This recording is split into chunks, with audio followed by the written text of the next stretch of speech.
Thank you very much. It's a pleasure to be here today and such a distinguished host and with this distinguished group of people, and I'm sure we will have the opportunity to have a good debate afterwards. The chair told me that he's like military, so I'll try to stick to the 20 minutes, 25 minutes, and then to have the opportunity to have some exchanges with you. I'll dwell on three main elements. Number one, the situation in the region, and in some of the most important countries in this process that is called the Arab Spring. Number two, the EU response, and number three, the future, how I see the prospects for joint action and how the situation will evolve in these countries in the near future. So number one, the situation there. I have the feeling that here in Europe and in the West in general, we try to see things as if they were completely black or completely white, and it is impossible to see things this way in this region. We will move always in the grays.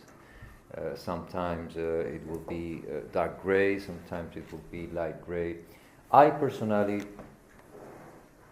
try to be more positive than negative. I think that the assessment today, after 2 years of transitions, is rather positive. We still have these transitions in Egypt and Tunisia, which are the key countries.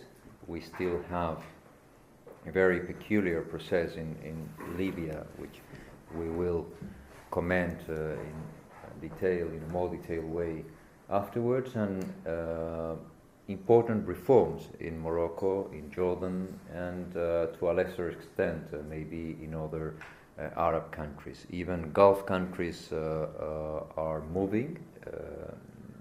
Some analysts will say that maybe too slowly, maybe too shy in their reforms, but there are reforms also in the Gulf countries, undoubtedly.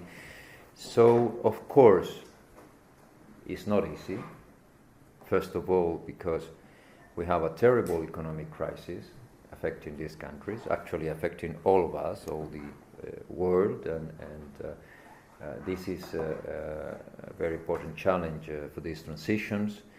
We have also security concerns, Al-Qaeda, but not only Al-Qaeda operating in some of these countries, and then we have the probably the most important challenge in these societies, and it's something that sooner or later have to happen, which is polarization.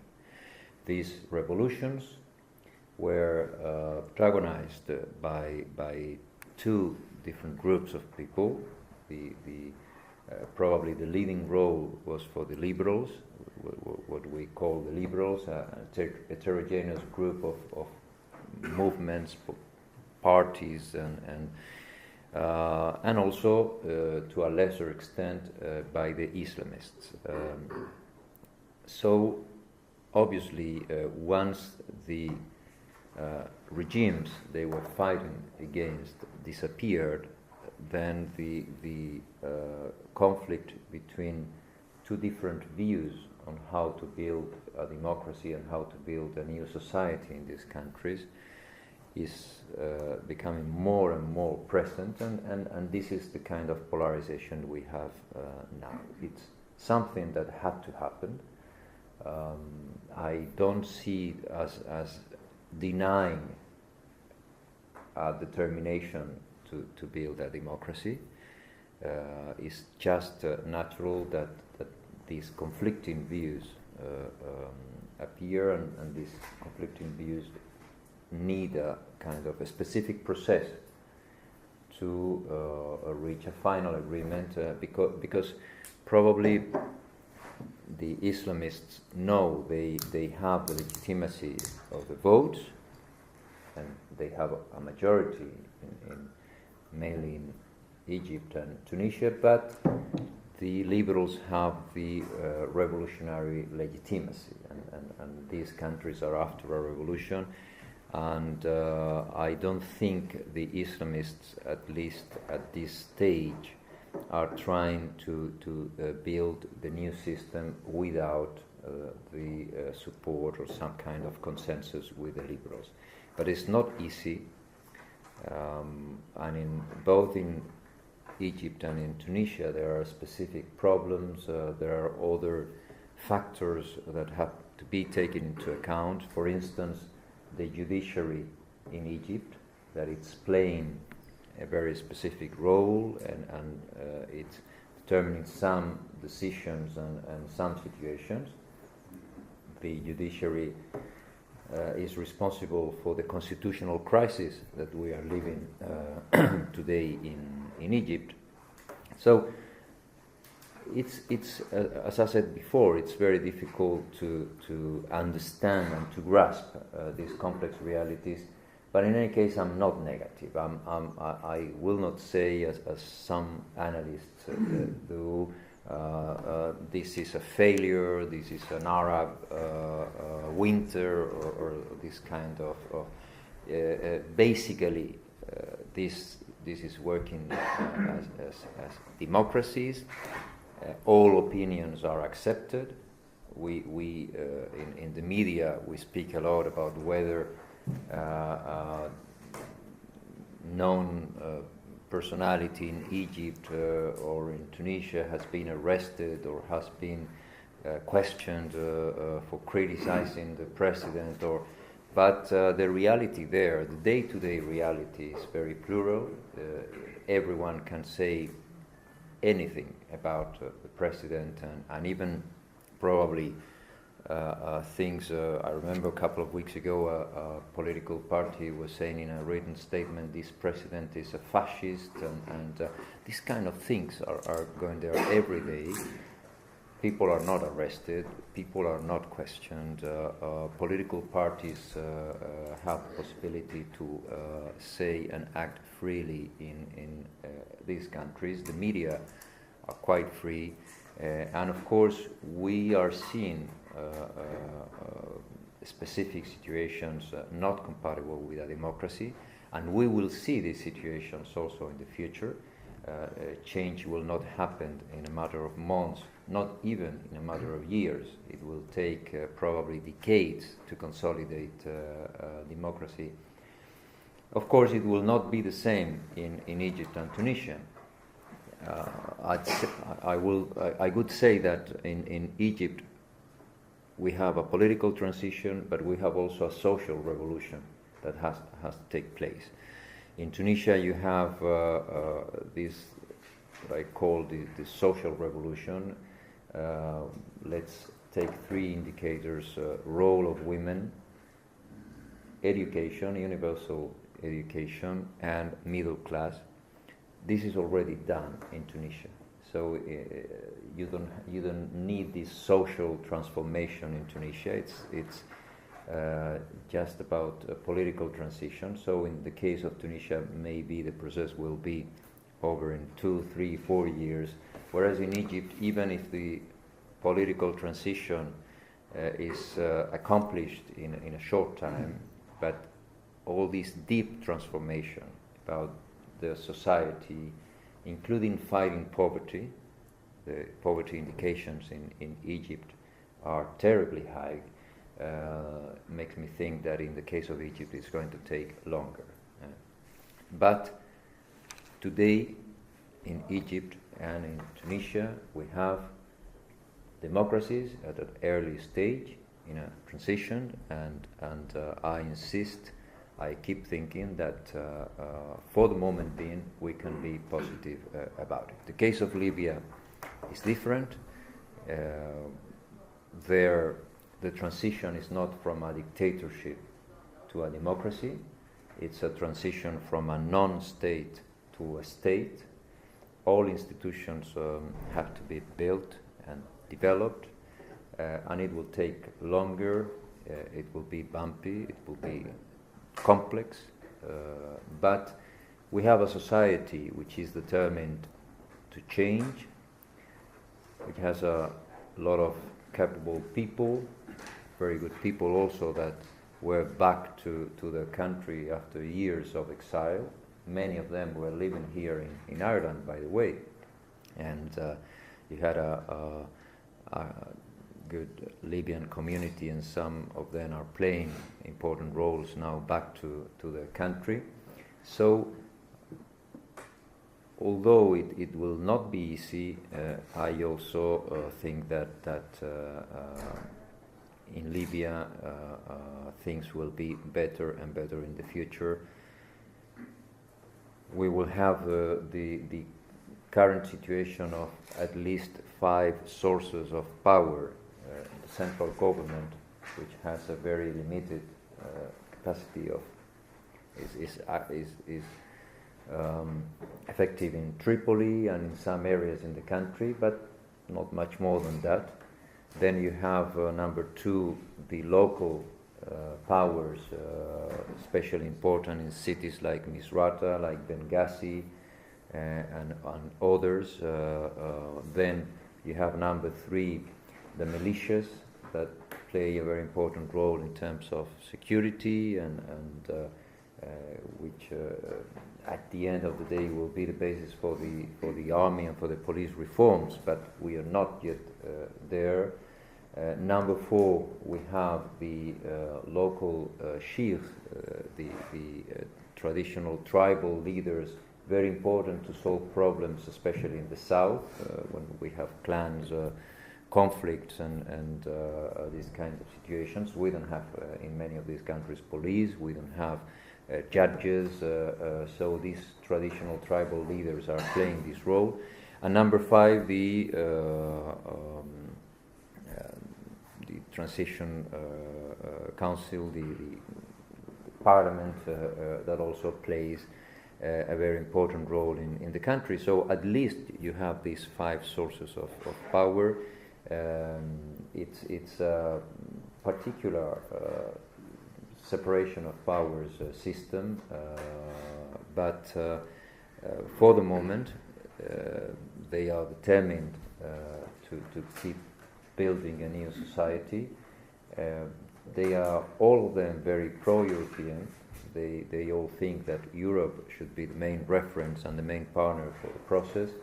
By the way, this is also something we can say about the main political forces in Egypt and in Tunisia. So Europe is a consensus idea for all of them. So I also tend to be positive in the case of Libya. Also realistic, because as I said, there are many challenges, and we will have these challenges present there in the coming years. In the case of the reform countries, in Jordan and Morocco, they are also taking very important decisions. Many analysts insist in what they are not doing instead of trying to insist in what they are doing. Okay, it's true that it could be better, it could be deeper, it could be more, but at the same time, in both countries we have important challenges. Things are getting complicated in Jordan with the Syrian civil war. It was not easy before because of the Palestinian-Israeli situation. So Jordan is a very specific case with very specific challenges. We believe that it's not enough what has been done. It is important, but I prefer to think that when the king says that he knows he has to keep working with the institutions, with the new parliament, with political parties, that he's ambitious in the need to keep taking important decisions in the country, that he is marking a very important political agenda for the new parliament. And in the case of Morocco, I think reforms have been more ambitious, deeper, and it's very interesting to see how there is a new political reality, the interaction between the king, who still is the main political institution in the country, with a new government where the moderate Islamists are now having the first experience of running a country, and of course it's not easy, of course it will take time.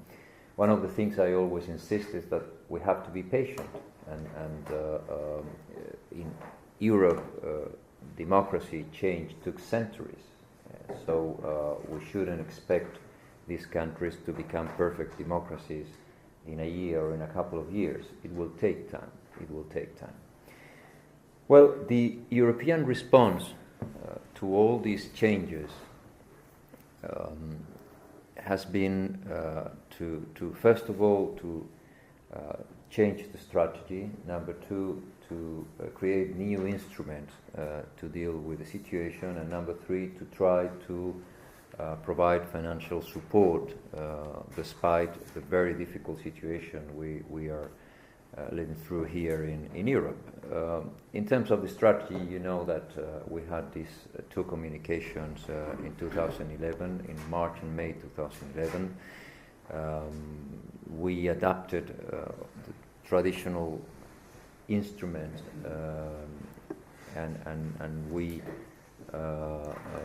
agreed for all institutions that democracy and supporting transitions should be the priority for the European policy in the region. Number two, we created new instruments. On the one hand, it was decided to appoint a special representative, and I was honored with this appointment. And on the other hand, we created a new and very interesting tool, which is the task forces. And number three, we increased our financial support to the region. It's important what we have done. On top of this decision, we have been adding and making extra effort to provide more financial support for the region. But still, I think that is not enough. Still, I think that we will have to increase our support in the near future. Still, because there is a lack of investors, lack of tourists, job creation is still very poor in these countries. And if we are not able to work together with these new societies in creating jobs and developing their economies, these transitions will not be successful. These revolutions were about dignity, and dignity was not only political dignity, was not about voting, about being free to express ideas and to form political parties. It was also about economic dignity, about having decent jobs and having the possibility of living a normal life. So if this doesn't happen, if these societies are not able to develop economically, it is not going to work. And this is also part of our responsibility and our engagement in the region. Let me comment a little bit on these new instruments, the task forces, because I think it's a very interesting new tool in international diplomacy. Actually, we started to do this in the southern Mediterranean, in Egypt, Tunisia and Jordan, but now there is a task force that is going to be organized in Burma, in Myanmar. There is another task force that has been proposed for the Sahel, for the Horn of Africa, so it's becoming a kind of tool being used in other regions. What is a task force? It is a policy-making forum where the countries in the region, the governments in the region, political parties, political actors, civil societies are engaging with the European Union. And when I say the European Union, I mean institutions, I mean member states, but I mean also actors that traditionally have not been involved in policy making. On the one hand, our international financial institutions, the European Investment Bank and the European Bank for Reconstruction and Development, they are playing a very active and interesting role in these task forces. And on the other hand, and this is also very interesting, the private sector. We have businessmen, we have investors engaging with us, debating with us what Europe can do, understanding that the challenge is not only about diplomacy, not only about political dialogue, but also, as I said before, about jobs, about investments, and about transforming the economies in the Mediterranean. So it's a very flexible forum. It's a very flexible instrument. It's also intended to do something we Europeans don't do well, which is public diplomacy. We are very good at doing things and very bad at explaining what we are doing. So my experience in the world, not only in the southern Mediterranean, is that people don't know usually what Europe is doing, and Europe never tried to explain well what it's doing. So we needed this public diplomacy instrument, and it's also a kind of a multiplier. As I said before, financial support, resources are not enough in the region, so these task forces are helping us to convince EU institutions and EU member states that we have to do more. If any of these countries collapse, if say Egypt, whose economy is in a very difficult situation, if there is a collapse, we Europeans will have to play a very important role in bailing it out. So,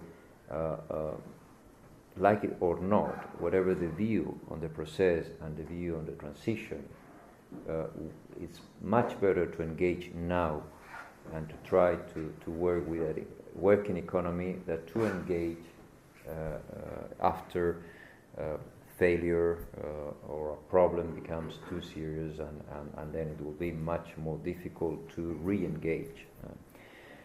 So number 3, the future.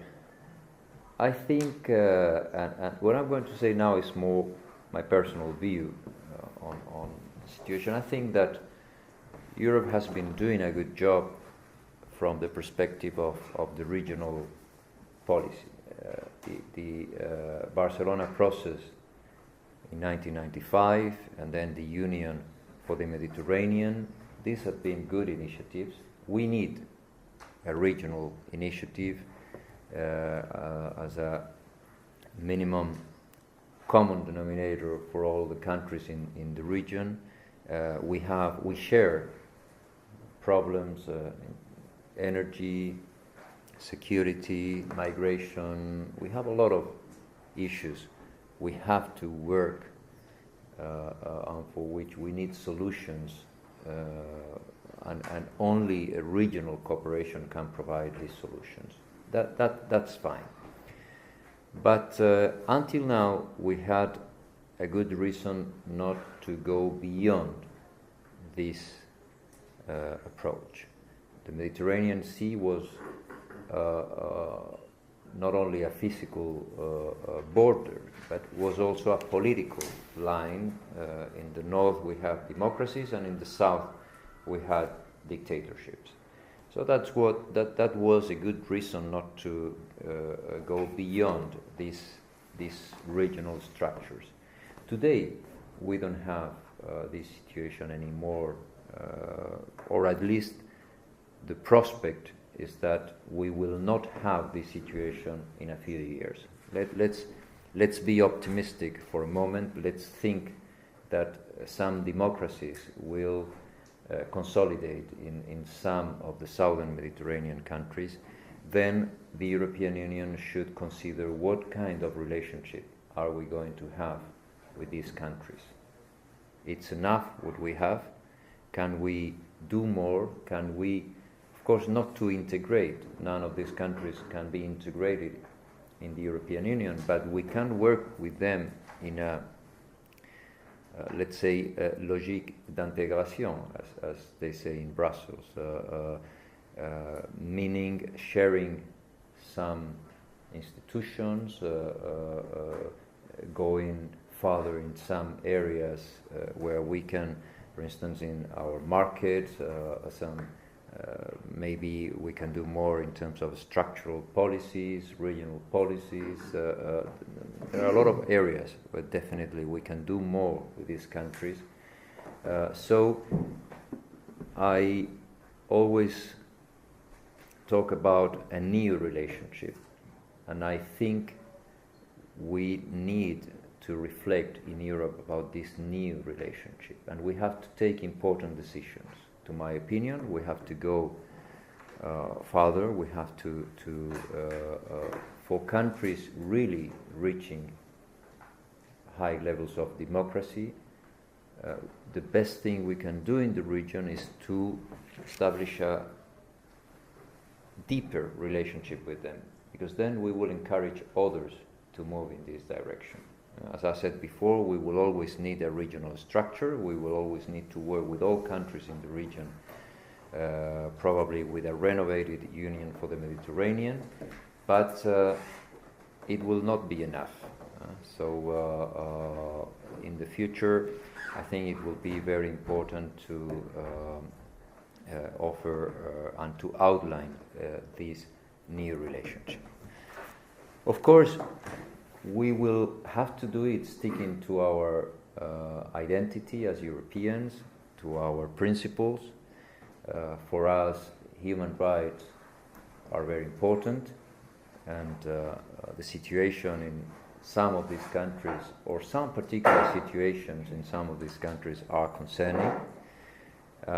So we will always have to find a balance on how to engage, although in many cases we will be living situations we will not like, but making of this present engagement a step that will help Europe to be more influential in the future. Let me make a general reflection about the world. Democracy in the 21st century will not be what it used to be in the 20th century. What do I mean? In the 20th century, the main powers, the United Kingdom in the first part of the 20th century, the United States in the second part, were democracies. So we all felt that we had to be democracies in order to become more important in the world. And in my country, in Spain, it was always clear that to overcome these dark times, dictatorship and civil war, etc., we had to make a transition to democracy. But in the 21st century, the situation is going to be different, and not all big powers will be big democracies, and not all big powers will be encouraging countries to move and to become democracies. So to some extent we could say that we are lucky that most political parties and political movements in the southern Mediterranean are engaged with the idea of democracy. This is very positive, but let us not take it for granted. Let's work to have an intelligent engagement with these countries in order to be influential and in order to convince them that the most important partner they can have, most reliable partner, the partner that can provide support in all areas, is Europe, without taking it for granted. I insist because other actors are active in the region, other actors are playing an increasingly important role, and no doubt they are willing to help, but no doubt they will not put any pressure on these countries to progress in their democratic transitions. Their interest is simply different. So let me leave it there, and so we will have some time for questions and hopefully answers. Thank you very much.